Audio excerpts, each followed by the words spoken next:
Better Than Before breaks down the latest research on how to break bad habits and develop good ones, in order to help you find your habit tendency and give you a few simple tools to start improving your own habits. It's that time of the year again. Do you know how many people stick to their New Year's resolutions? 8%. A depressing figure, considering half of all Americans make them every year. But sticking to new habits is hard, just like breaking bad ones. Plus, everyone is different. What works for John doesn't necessarily work for Gina. Better Than Before takes this into account with the habit tendency framework. It is author Gretchen Rubin's third book after Happier at Home and the Happiness Project. For Better Than Before, she also developed a quiz to help you find your own habit tendency. The framework ended up being so popular, she wrote another book about it, The Four Tendencies. There are 4 distinctive types, based on how people respond to inner and outer expectations. 1. Upholders, who respond well to both. 2. Questioners, who respond well to inner expectations, but not to outer ones. 3.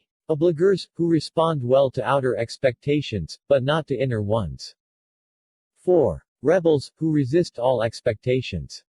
Upholders win the habit lottery, as new habits come easy to them, as long as there's a strict set of rules they can follow. Take away the structure though, and they start to struggle. For example, it might be easy for them to cook healthy food, if they plan their meals in advance, but when deciding in the moment they get lost and choose a frozen pizza. Questioners naturally doubt the effect good or bad habits have, which is why they're data-driven. If they want to eat better, they should take a close look at all the ingredients of their food, research why every single one is good or bad, and look at studies who proved the effects. Obligers will find themselves often trying to please people, because they put other expectations above their own. Getting an accountability buddy, or coach, who cooks with them or asks them what they ate every day will help them eat better. Rebels desire authenticity and the freedom to choose. If you're a rebel, you'd be best off ditching your calendar altogether, and instead telling yourself, I cook a healthy meal for myself today, because I want to.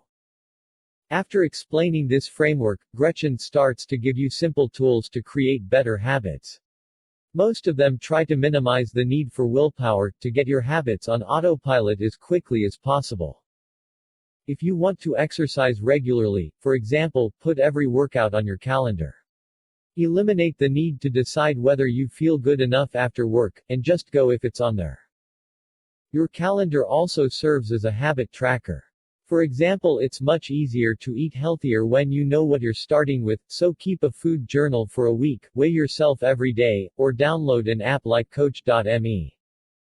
Gretchen learned from fellow habits researcher Wendy Wood that a major change can help us create new habits. Wood did a study where 36% of all participants, who were successful in improving their diet, had recently moved. Big changes like marriage, moving, divorce, or children moving out can be a great opportunity to pick up new habits, and say goodbye to old ones. Similarly to tracking your habits and using a calendar, making good habits easy to do and bad ones hard, will help you. For example, you could just leave your running shoes in the middle of the hallway. When you almost fall over them, you're more likely to put them on and get out the door. Another way to make things easier is to make them more fun. 66% more people took the stairs, when Swedish researchers turned them into a piano, making music as you walked up. Conversely, less people buy ice cream, about half as many, when the lid of the cafeteria ice cream cooler is closed, as opposed to when it's already open, and the ice cream is easier to grab. Out of sight, out of mind, was already true for Odysseus, when he tied himself to his ship, in order to avoid the siren's deadly temptation. You too should remove temptations, wherever possible. For example, I sometimes hide my phone under a couch pillow when I write. When I do so, I tend to forget about it and only pick it up when I really want to use it. When I leave it right next to me, I pick it up every couple minutes, just to check if there's something new. Another good way to make sure you stick to your good habits is to bundle them. This can work in 2 ways.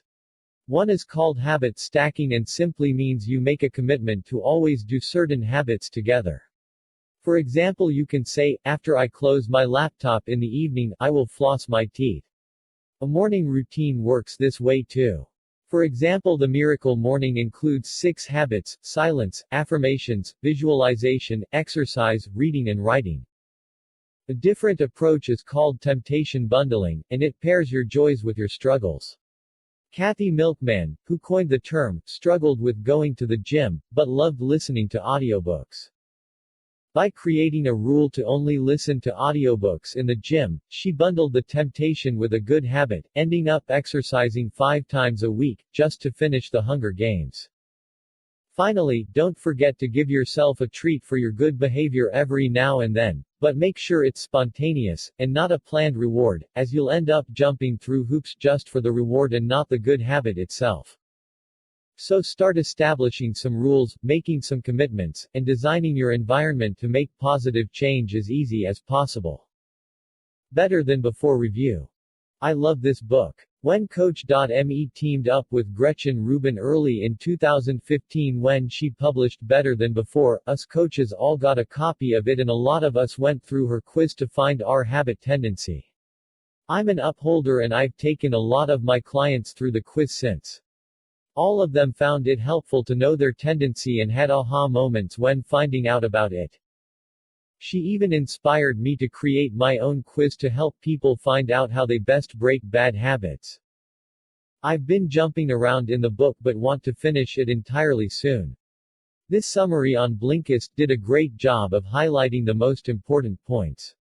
Whichever you choose to read first, I hope it will help you become better than before.